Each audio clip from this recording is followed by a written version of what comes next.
May the evening soothe and welcome you, O travelers from Upper Egypt. You will travel no further, because you are come. Here, you are at the beginning of time.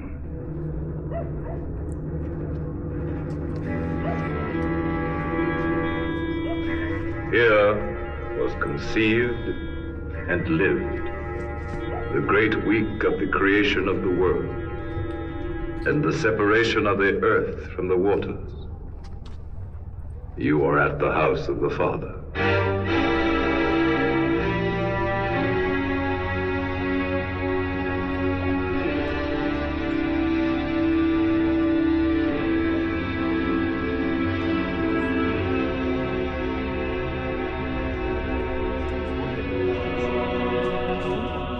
In this house of the Father, each pharaoh thought of himself as a son and wished to leave his mark upon it. Each added, superimposed, overdid, outdid, through a span of 20 centuries. The result is this fabulous labyrinth of facades and passages, esplanades and corridors, perspectives and detours to which only priests and pharaoh had access.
The solemn threshold you have just crossed was forbidden to common mortals. The city of God was a fortress where a whole garrison of mystic votaries watched over the great divine scheme of things. Sunrises, eclipses of the moon, dynastic chains, the bark of night, the balms of immortality. The Father is like unto an aged shepherd, His right hand holds the shepherd's crook that gathers in the dust of the stars. His left hand fondles a wild ram walking with him. He is the god of the first day. It is he who is called Ammon.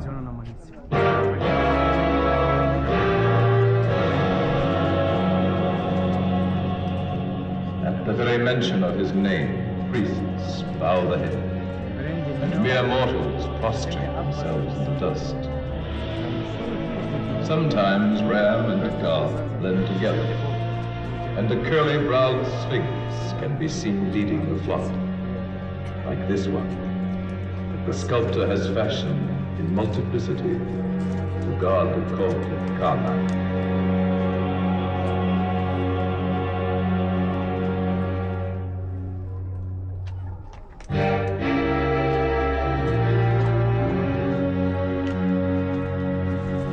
Time of its full splendor, this citadel could only be reached by a royal canal and a sacred animal. The pharaoh, aboard his barge of glory, could moor here, welcomed on the holy quayside in the shade of the sycamores by the pontiff and his numberless retinue of priests with their feather fans.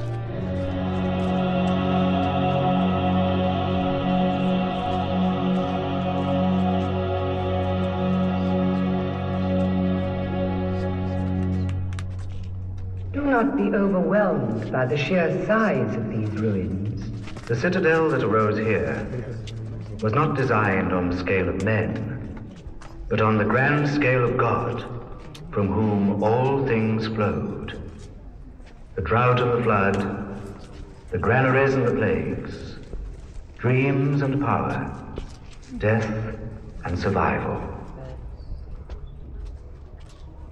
And if one of you this evening were to voice the question that you are whispering in your hearts, who art thou, Ammon? The answer would seep from these walls, these lintels, these pedestals, these secret chambers, these piled ruins. For the answer is written everywhere in 1,000 different hieroglyphics.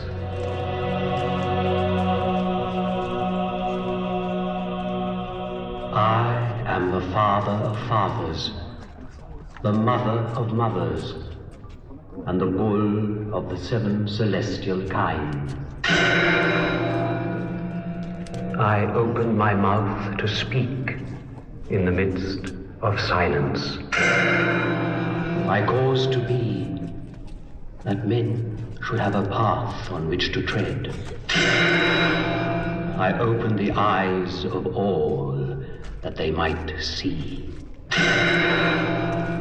My right eye is the day. My left eye is the night. And the waters of the Nile spurt from my sandals.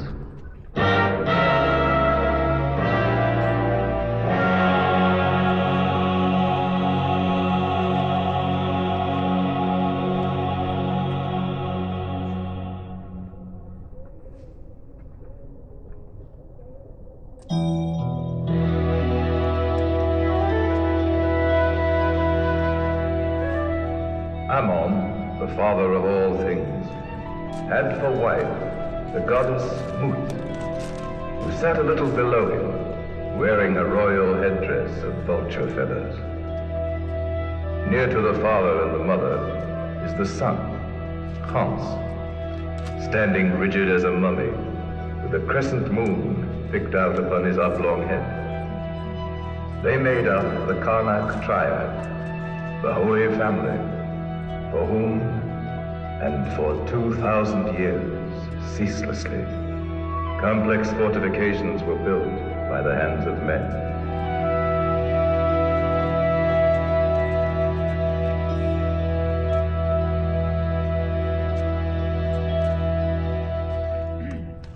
Here, in this place, I, Seti, built the resting place for the holy monks beside the avenue.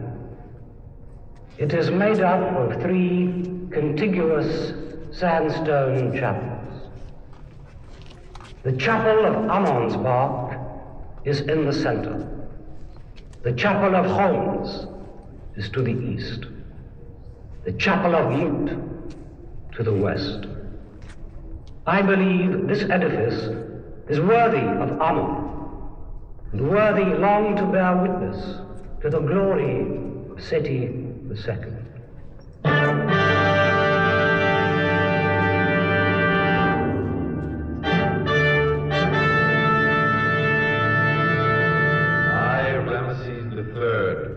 Conceived that more than one resting place was needed for the sacred parts of the Holy Family. So, midway between the sanctuary and the river, I brought into being this edifice. A veritable temple with pylon guarded by colossi, peristyle courtyard, pillared hall, and sanctuary.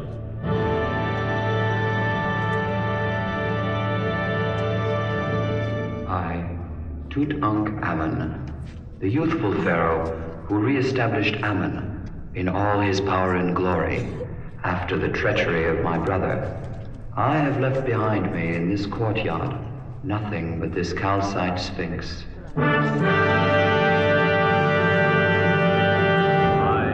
Taharqa, a Nubian, reigning late in a crumbling dynasty, built this central pavilion, of which little now remains, but a specimen of the papyrus-capped gracious colonnade, and an alabaster block that served as an altar for the divine offering. I, a pharaoh whose name is lost, so many contradictions are graven on my pedestal. I left the symbolic image of all the pharaohs. This gigantic statue rising against the western side of the second pylon, clasping to its legs the tiny figure of a beloved queen. I,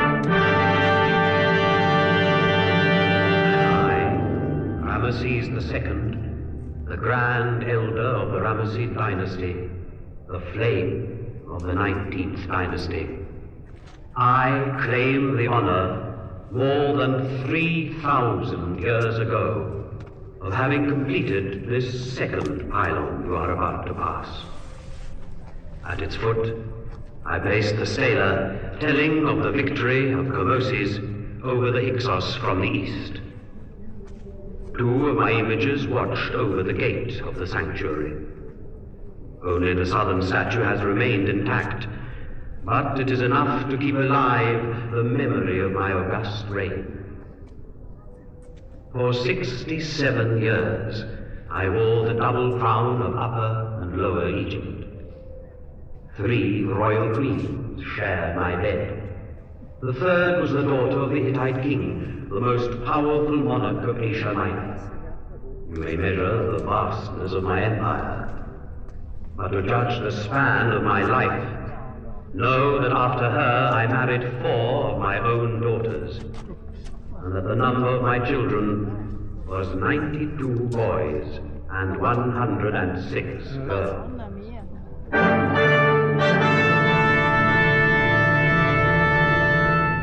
I, a pharaoh of the later period, a king of the twilight, Ptolemy Euergetes II, I built this marvelous gate leading to the chambers of God.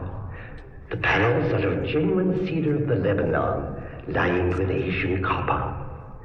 May they open to you this evening and give you access to the most secret, most impressive part of the Karnak labyrinth.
Hello. Hi. How are you? I'm fine. I don't want to get lost, so I'm walking next to you. Oh, yeah, that's nice. I didn't pay much attention. Is it just you? Yeah. Oh, okay. I thought I was the only one here.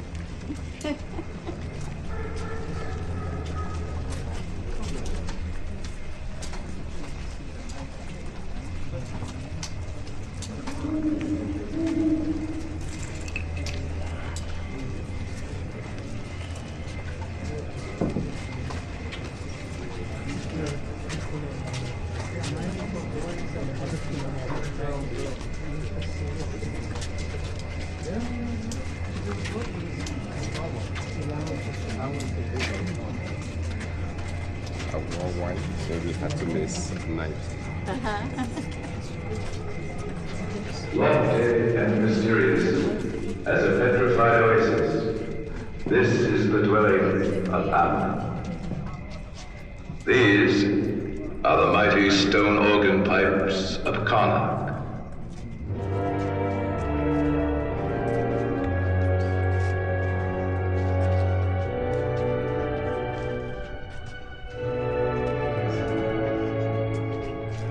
Let's listen a while to the confused hubbub of words that seem to seep from these walls, thick with the inscriptions of signatures and prayers. Let's dream in this forest of symbols.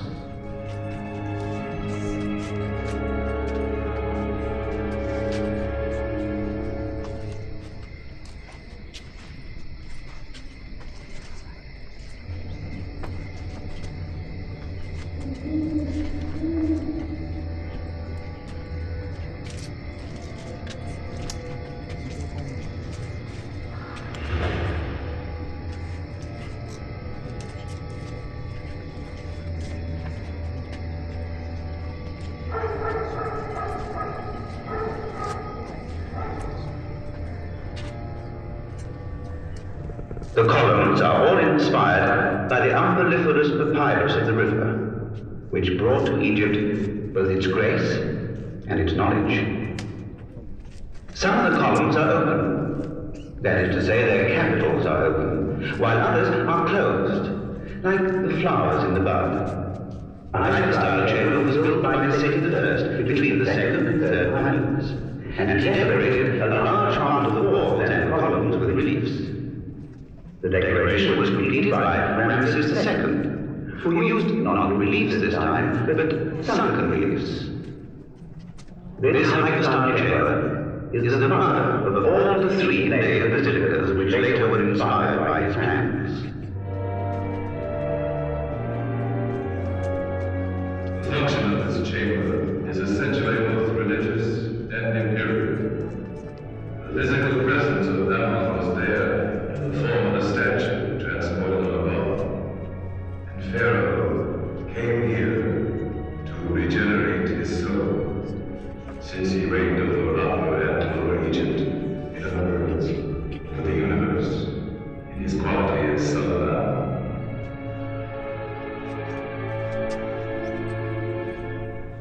Let's admire this cluster of columns, in which the architect has striven to capture a very sad line in stone. That sap that feeds the giant papyrus cups, springing from a rich silt, swarming with birds and reptiles. The Nile, so like the Egyptian language, with its poetic vitality flowing even beyond the boundaries of death.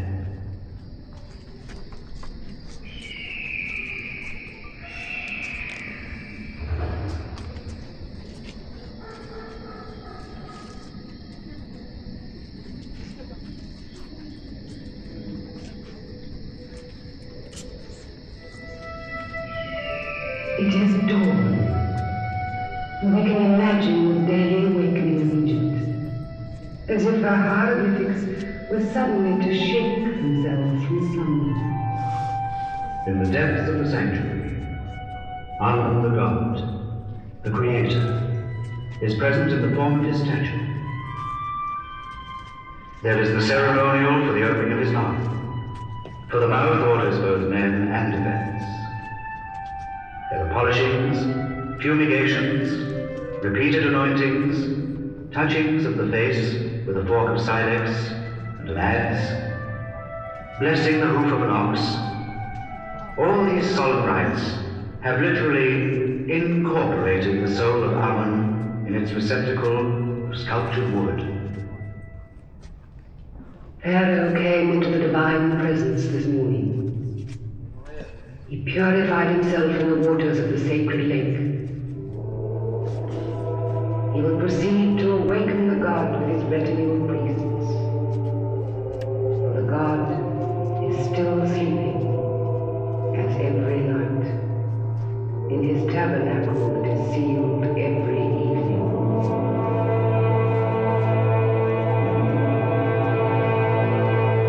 Awake, Karnak, queen of the dwellings of the gods and goddesses that inhabit her. Awake, gods and goddesses, to the beauty of this new day.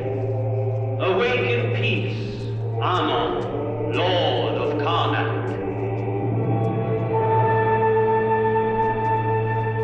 The bond is broken, the seal unsealed. The twin gates of heaven are opening. The twin gates of the earth are swinging wide.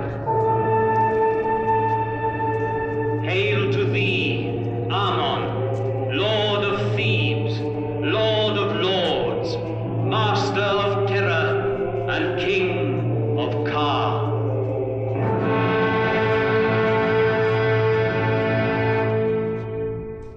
Pharaoh's invitations are done.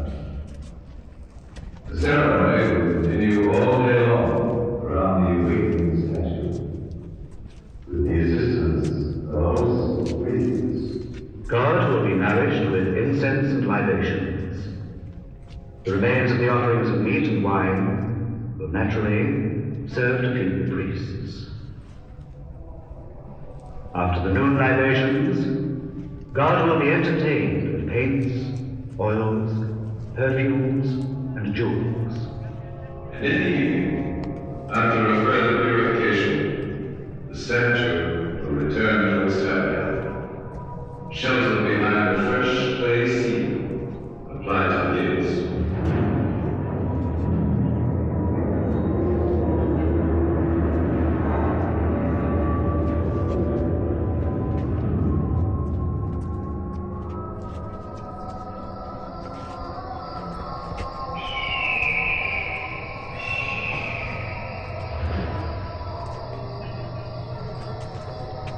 Now, God is resting. We must leave the sanctuary. The sun has vanished behind the Theban mountains. Ammon has vanished into the night with the sun, embarking